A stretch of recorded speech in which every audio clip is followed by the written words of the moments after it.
Feito por Elas, o podcast que discute o protagonismo das mulheres no audiovisual. Olá, ouvintes, eu sou Isabel Wittmann, do Estante da Sala. Eu sou Michelle Henriques, do Leia Mulheres, do Feminist Horror. E você está escutando Feito por Elas, o podcast que discute o protagonismo das mulheres no audiovisual.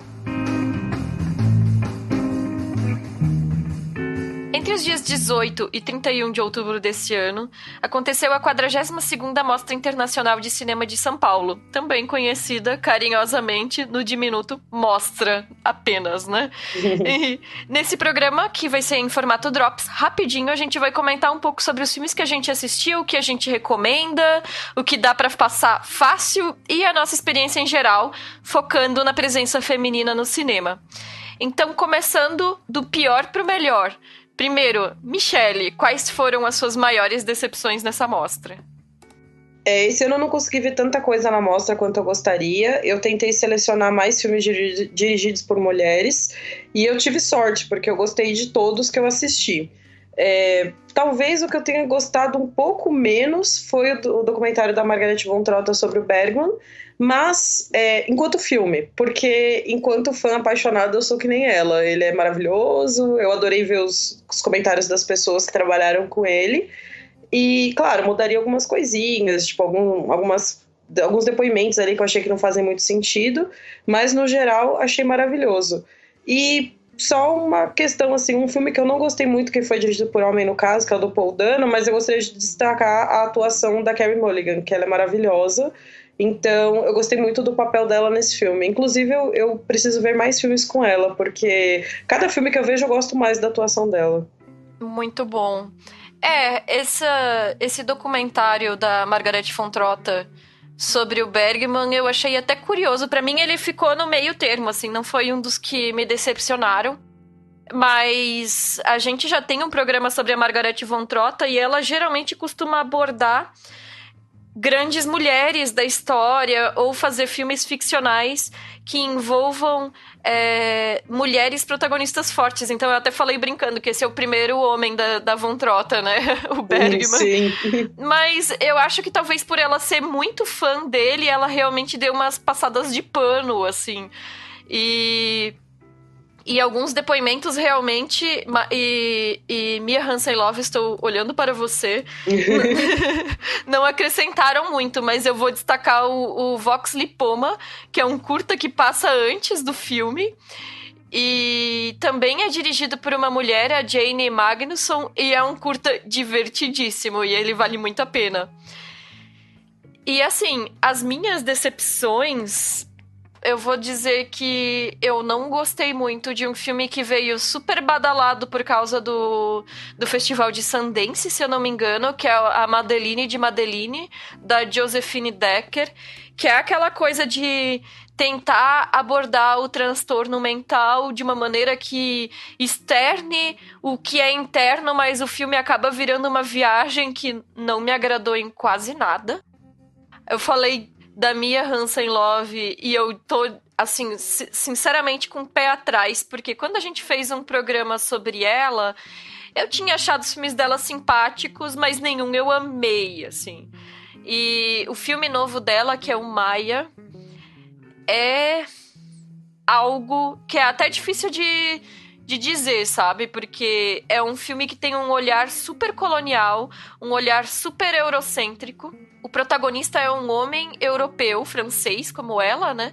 Que era um repórter de guerra que foi feito de refém e depois foi libertado, enfim. E aí, nesse processo, ele resolve voltar para a Índia, que é o lugar onde ele passou a infância, onde a mãe dele vive até hoje. E a Maia, que é a personagem do título, embora ela seja o título do filme, ela só vai aparecer com meia hora de filme. E ela é basicamente uma Manic Pixie Dream Girl, aquela mulher que existe para resolver a vida do homem, para tornar a vida do homem menos dolorosa, assim. E todas as questões do fato de ele ser europeu e de ela ser indiana, de ela morar em uma região que é duplamente colonizada, que é uma área da Índia que era de colonização portuguesa, e a Índia fazendo parte do Império Britânico, né? Todas essas relações pós-coloniais e também étnico-raciais mal resolvidas, a Mia Hansen-Løve finge que nada daquilo existe, assim. Então fica uma coisa super mal resolvida. Inclusive, a parte da colonização portuguesa não é sequer mencionada no filme, com exceção de um momento que mostra algumas práticas católicas, mas não é contextualizado, sabe? Então, e ainda tem a questão da diferença de idade, que o cara tem mais de 30 anos e a menina tem 18 anos. E eu fico me perguntando se isso não é um reflexo dos relacionamentos da Mia Hansen-Løve, porque ela já tinha aquele filme Adeus Primeiro Amor, né? Que era meio que autobiográfico sobre um amor de adolescência que ela deixou pra trás. E no filme a menina deixa esse amor pra trás e começa a se relacionar com um cara muito mais velho, que era o professor dela. Então eles também compartilham da mesma profissão. E isso, a Mia Hansen-Løve foi casada com a Sayá, né? Que também é cineasta e muitos anos mais velho. E os dois terminaram o relacionamento em 2016. Então eu acho que ela meio tá fazendo esses filmes refletindo sobre os próprios relacionamentos, mas aí colocando esse contexto colonial todo e sem refletir no contexto colonial, eu acho que o filme falha, assim, valendo. Eu não gostei quase nada do filme. Enfim, problemático. Eu acabei nem vendo na mostra, não conseguia acrescentar na agenda.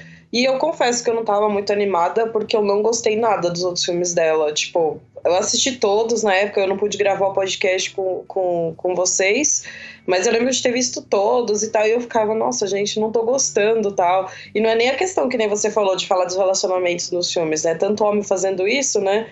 Só que tem esses problemas, ainda mais esse do Maia que você tá falando, né? Tipo, não dá pra deixar passar esse tipo de coisa em 2018. É meio triste, né? Eu até fiz uma piadinha dizendo que a Mia Hansen-Løve tá meio sendo a Taylor Swift do cinema, assim. Ai, que horror. Cada ex que ela termina o relacionamento, ela vai lá e faz um filme pra ele, sabe? Enfim, mas assim, filme ou música, né, de dor de cotovelo e coração partido, podem ser bons. Ah, sim, eu adoro vários, mas tem que ser bem feito, né? Tem que ser aquela sofrência, né, que você mergulha, que mexe contigo, né? Esse filme, não funcionou. Ainda mais com esses problemas todos, né, gente, por favor. E a minha outra decepção foi o Cafarnaum, da Nadine Labaki. Sério? Sério.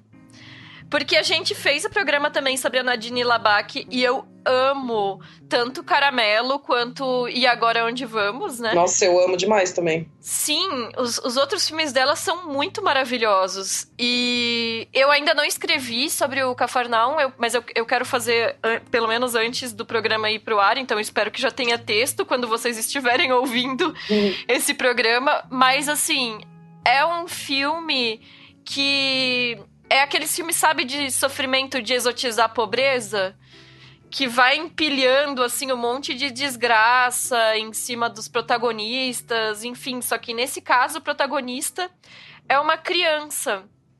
E essa criança é colocada para falar coisas que destoam da compreensão de alguém daquela idade, na minha percepção.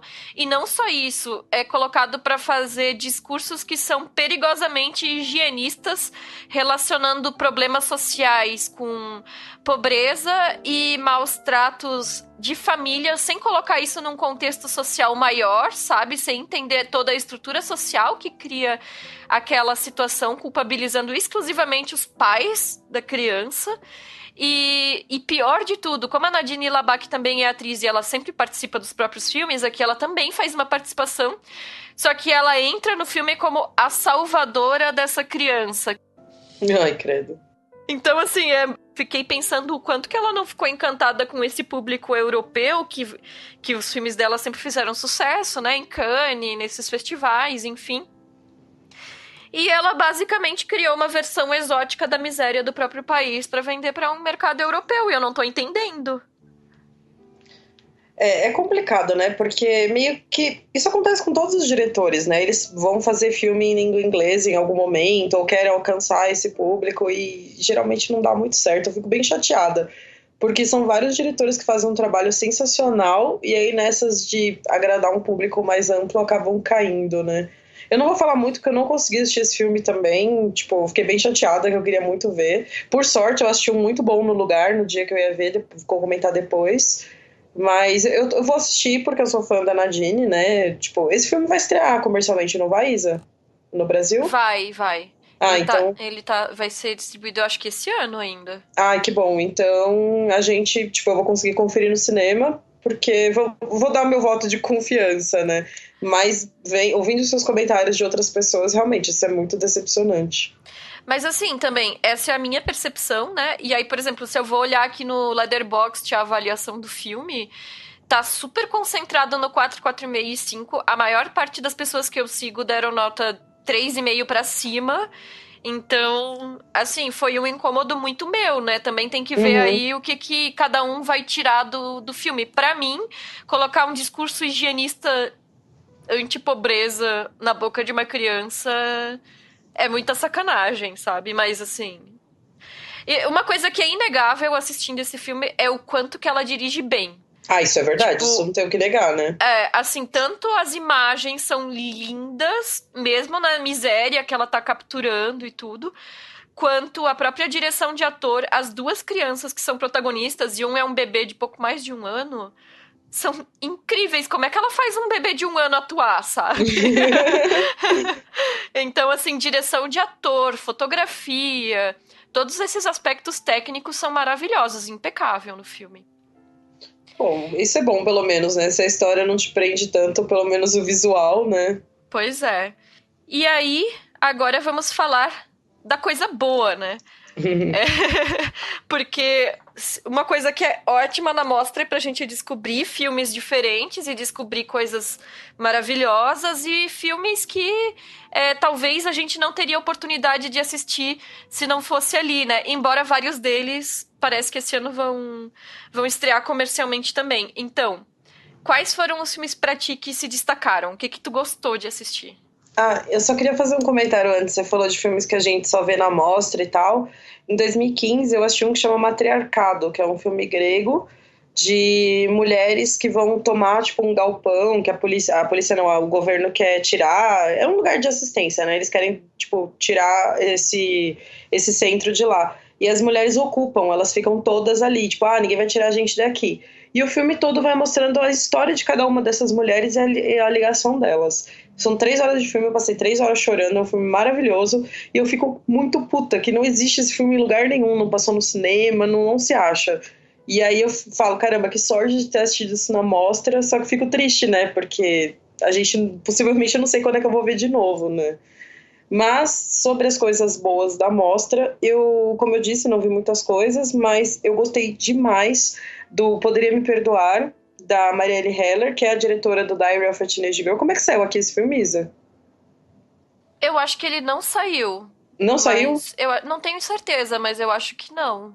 Poxa, que pena, porque é um filme que eu gosto muito, que ele trata de um tema super delicado, que na mão de um diretor ruim ia dar uma bosta muito grande, e na dela ficou muito bom, assim. Então eu tava bem curiosa, ainda mais que eu sou completamente fã da Melissa McCarthy, tipo, ela é uma das minhas atrizes preferidas, e ela tá irreconhecível nesse filme, ela faz até o papel de uma mulher muito mais velha do que ela é, né, do que a atriz, e é basicamente a história de uma escritora de 51 anos, se eu não me engano, que ela é super mal-humorada, ela é super grosseira, ela é super isolada, vive ela e a gata dela, ó, muita similaridade com a minha vida, assim, né, tipo, a parte de amar gatos, e ela fala e ela é uma escritora e tal, e ela tá sem grana e precisa dar um jeito de arrumar dinheiro, e ela começa a falsificar cartas de escritores e vender para colecionadores. E esse é o desenrolar do filme, né? E eu gostei muito de como ela constrói essa história até chegar à primeira falsificação.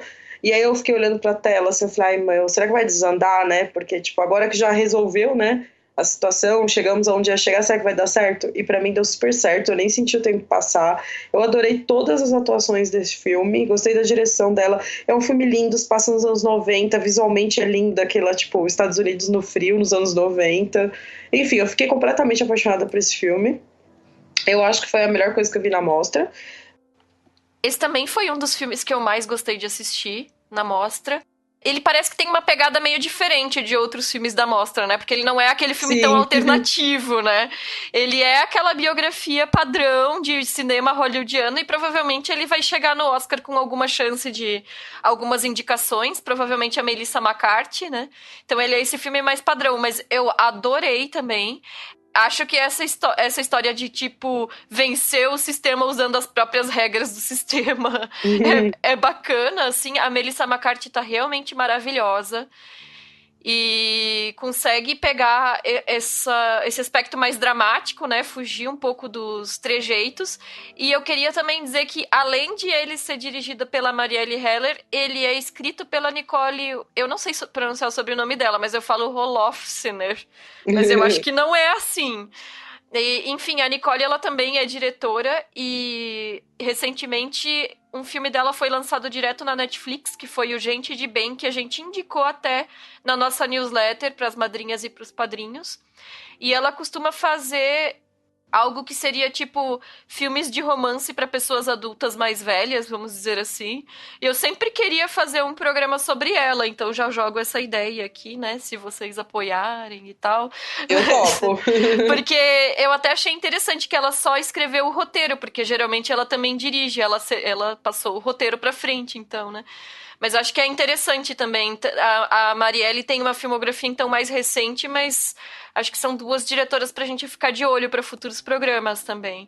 E realmente esse filme é muito bacana. Quando chegar aí no hype do Oscar, com certeza ele vai passar no cinema e assistam.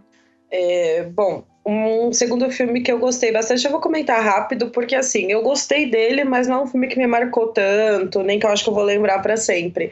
Que foi, deixa eu só ver como é o nome em português dele. A Má Educação de Cameron Post, foi assim que saiu aqui? Foi. Uhum. Isso. Eu achei esse filme despretensiosamente. Eu não gosto da Chloe Moretz, eu fico muito irritada com a atuação dela, ainda mais aquele remake de Deixa Ela Entrar, que é um dos meus filmes preferidos da vida. E aí o remake eu fiquei muito, tipo, o que tá acontecendo aqui, né? Enfim, eu tinha muito problema com ela, eu não gostava, e nesse filme eu adorei ela. Eu ficava, nossa, o que tá acontecendo? Eu tô adorando ela, né? Tem a Sasha... Esqueci, nossa, hoje eu tô péssima, gente. Lane. Sasha Lane, desculpa, eu tô péssima hoje. A Sasha Lane do American Honey, que já teve programa da diretora, não teve? Já, da Andrea Arnold, é o Docinho Isso. da América, em português. Isso mesmo, Docinho da América. Eu não gostei muito desse filme, eu não gostei assim nada. E também adorei ela nesse filme. Engraçado que eu assisti com um amigo, ela tá um pouco apagada nesse filme. Mas eu não achei, eu gostei bastante. Basicamente é uma menina que ela tem um relacionamento com um menino, mas também fica com uma amiga, e aí ela é pega, né, nessa situação, e ela é mandada para um acampamento de conversão de jovens gays, né. Então se passa lá dentro, é um tema pesado, só que eu achei que a diretora conseguiu trazer um clima leve, sabe. É um filme bem agradável, eu gostei bastante da mensagem que ele passou, e foi um destaque positivo pra mim esse. E o trabalho da diretora, que eu não conhecia também, a Desiree, eu não sei como se pronuncia, Cavan, talvez. Ela é atriz também, né? Ela fez aquele Creep 2. E eu vou ficar bem de olho, assim, no trabalho dela, que eu curti esse filme. Esse também foi um dos meus preferidos. A gente tá fechando os votos. Eu gostei muito, assim, eu acho que realmente despretensioso, que é o adjetivo que tu usou, é o que se encaixa, porque ele é muito gostosinho, assim, da maneira que ele vai levando o relacionamento entre os adolescentes. Eles são críveis, né? Não são aqueles adolescentes estereotipados. E tem questões bem importantes que são levantadas sobre a própria forma como a gente entende a nossa identidade, a sexualidade e essa questão da idade. Eu vou defender Docinho da América, que eu amo esse filme. Andrea Arnold é uma das minhas diretoras preferidas da vida, enfim. Mas esse filme também, ele me lembra... Eu pensei isso quando tava no cinema, né?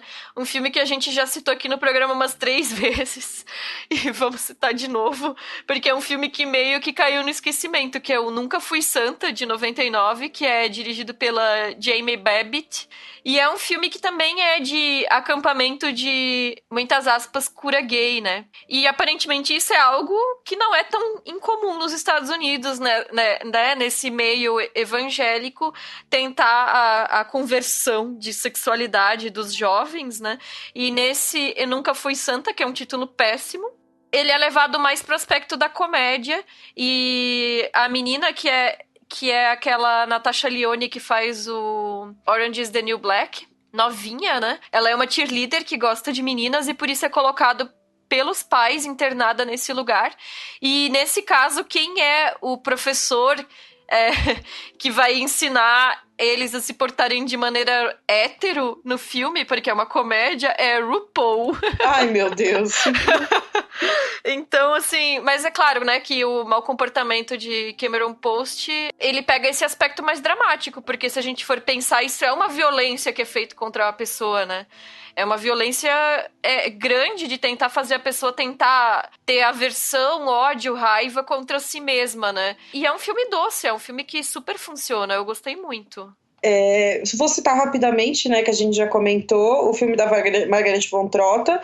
Como a Isa falou, ela passa um pano danado pro Bergman. Inclusive tem o filho dele falando que ele não era flor que se cheirasse.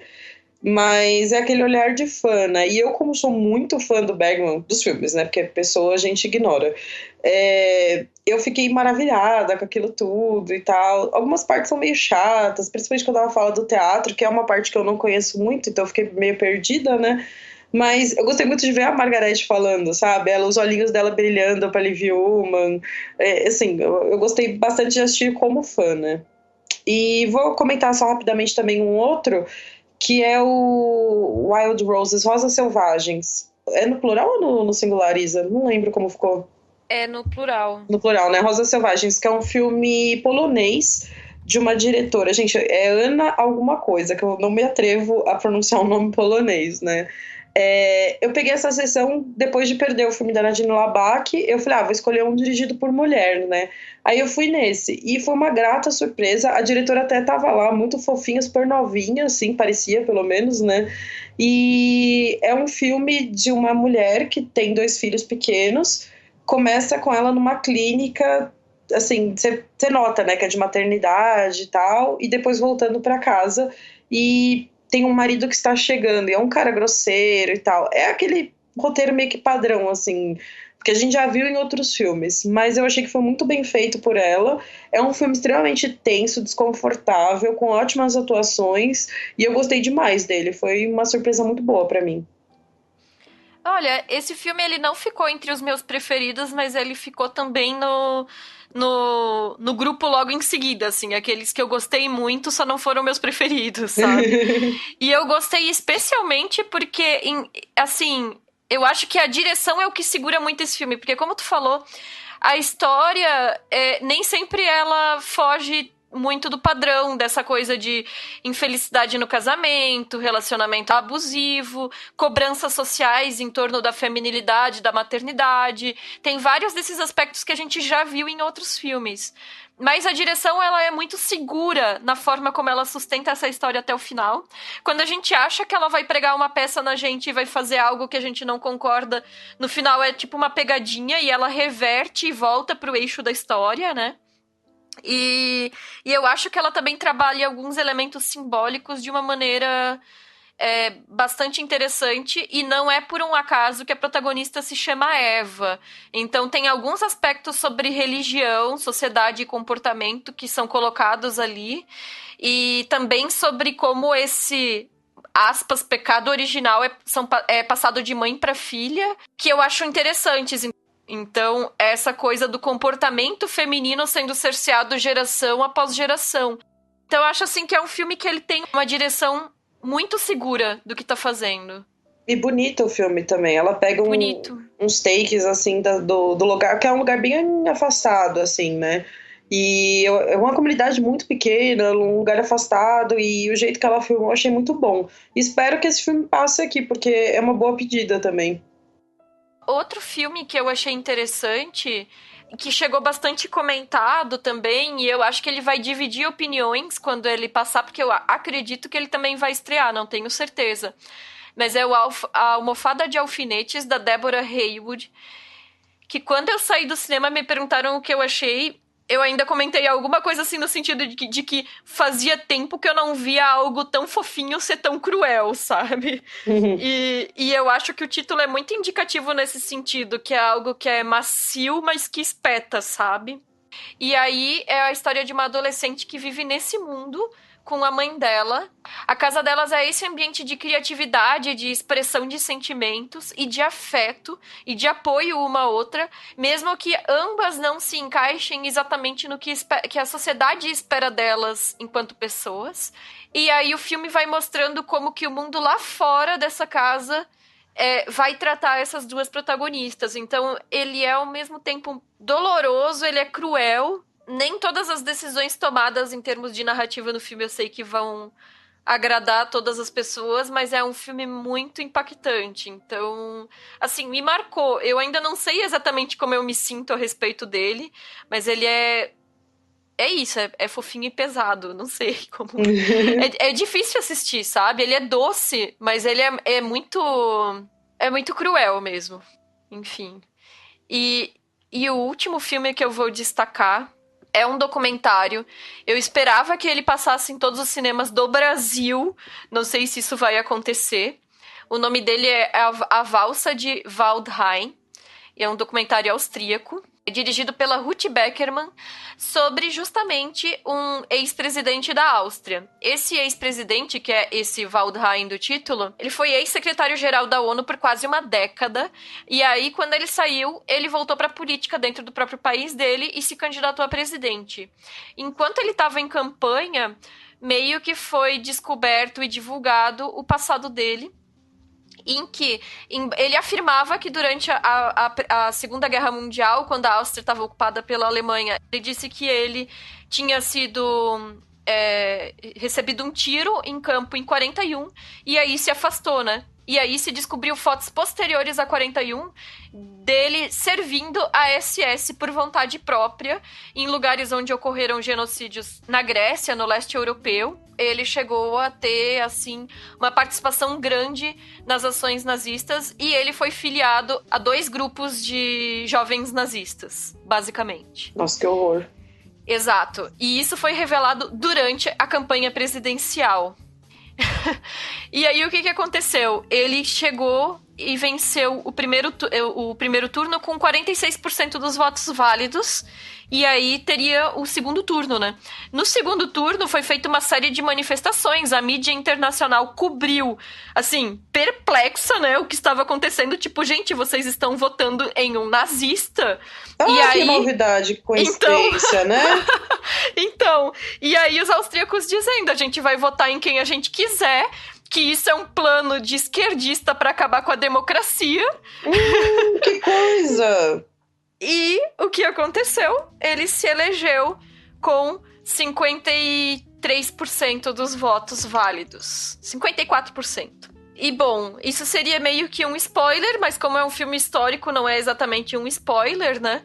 Esse filme é uma série de tapas na cara, porque mostra a questão sobre posicionamento político, sobre nacionalismo, sobre o papel da mídia, o papel da população em tudo que está acontecendo, as consequências posteriores, porque não foi sem consequências que o país passou ao fato de que um nazista assumido passou a ser seu presidente, né? E isso é abordado no final do filme. E aí, nesse caso, eu não vou dar spoilers, porque vamos acompanhar, né? Vamos acompanhar, esperar esse documentário passar nos cinemas no Brasil e esperar os próximos acontecimentos do próprio Brasil, né? Porque esse documentário é tanto tapa na cara, porque eu assisti ele antes do segundo turno das nossas eleições presidenciais. E ele te dá a plena certeza do que vai acontecer e a plena certeza dos resultados catastróficos daquilo, assim. Porque é muito a história se repetindo. São muitos fatores similares pra gente negar. Então, assim, talvez possa parecer um tanto quanto distante pensar em um ex-secretário-geral da ONU que virou presidente na Áustria e o que esse documentário vai trazer pra mim. Mas além de ser uma história super interessante, de cair o queixo, de ficar sem entender por que eles fizeram aquilo, a gente ainda consegue transpor pra nossa própria realidade. É perturbador. Ai, gente, que desespero. Eu já quero assistir, né? E eu achei muito corajoso que a Áustria indicou esse documentário, não um filme ficcional, indicou um documentário para a seleção de filme estrangeiro para o Oscar de 2019. Caramba. Então, assim, a gente vê que não é só Brasil, não é só Áustria. Inclusive, a diretora provavelmente fez esse filme porque está acontecendo na Áustria, nesse momento, uma nova ascensão de um conservadorismo de viés neofascista. Mas não são só nesses lugares, são em diversos lugares do mundo, do globo, nesse momento, em que esse tipo de levante está acontecendo de novo. Então, eu acho que o fato de o país ter indicado para o Oscar mostra também que eles estão apoiando o filme enquanto documento, né, desse momento, mas também estão interessados em comentar esse momento global que a gente está vivendo agora, e isso eu acho bastante corajoso. Sim. E talvez não seja o melhor filme pra gente terminar o nosso comentário da mostra, porque é um pouco desanimador, mas sempre fica o sentimento de luta e de resistência, né, em relação a isso. Sim. É aquela coisa, né, a gente tem que dar um jeito. E seja compartilhando conhecimento e tentando alcançar o máximo de pessoas, né, que é o que a gente tenta com o podcast, inclusive. Perfeito. E só pra comentar, a Ruth Beckerman, que é a diretora desse documentário, ela diversas vezes aparece ela mesma, porque ela era ativista nos anos 80, quando a história se passou, anti-Waldheim. Então, assim, a gente vê os resultados catastróficos de uma eleição, mas ao mesmo tempo a gente vê o registro de que sempre existiram as pessoas que estavam na luta naquele momento, né? Com certeza, e passou e ela conseguiu gravar um podcast, um documentário sobre isso, né? Então dá um pouco de esperança pra gente. E é isso. A gente teve, então, essa nossa passagem, né, pela 42ª Mostra Internacional de Cinema de São Paulo, que por um acaso já foi uma mostra bastante reduzida em relação aos anos anteriores, porque a verba de patrocínio diminuiu pela metade, então não teve tantos diretores estrangeiros convidados para participar.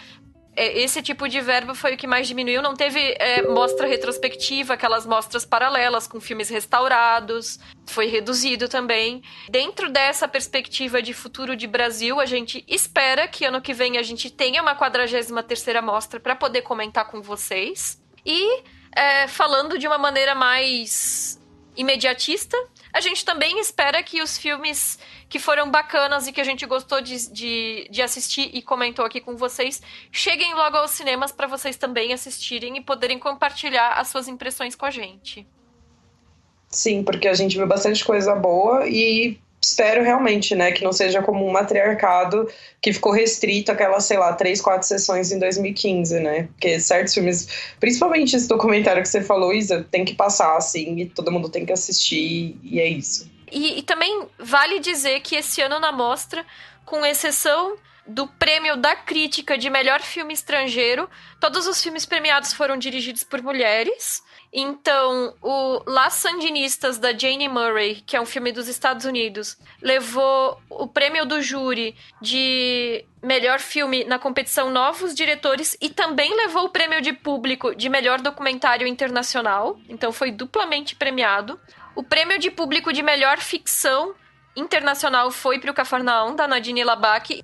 E o prêmio de público de melhor filme brasileiro de ficção foi para Meio Irmão, da Eliane Coster, que também levou o prêmio Abracine, do júri da Associação Brasileira de Críticos de Cinema, de melhor filme brasileiro de diretor estreante. O prêmio de público de melhor documentário brasileiro foi para Torre das Donzelas, da Suzana Lira. E o prêmio da crítica de melhor filme brasileiro foi para Todas as Canções de Amor, da Joana Mariani. Então tivemos diversas diretoras aí premiadas nessa edição da mostra. Importante lembrar também que a gente fez uma thread no Twitter, né, com todas essas premiações. Se alguém quiser mais informações, tá tudo lá, né? É isso, a gente espera que vocês tenham gostado das indicações e, novamente, que esses filmes cheguem a um circuito maior do que esse restrito só à mostra, só a São Paulo. A gente vai deixar os filmes citados, listados na postagem também, com os links tudo certinho. Então, se vocês quiserem pegar os nomes deles certinho, vai estar lá no site. E, fora isso, qualquer comentário ou sugestão, manda um e-mail para contato@feitoporelas.com.br ou deixe um comentário no nosso SoundCloud. Obrigada pela audiência e pelo apoio e até o próximo programa. Tchau, gente. Obrigada e até a próxima.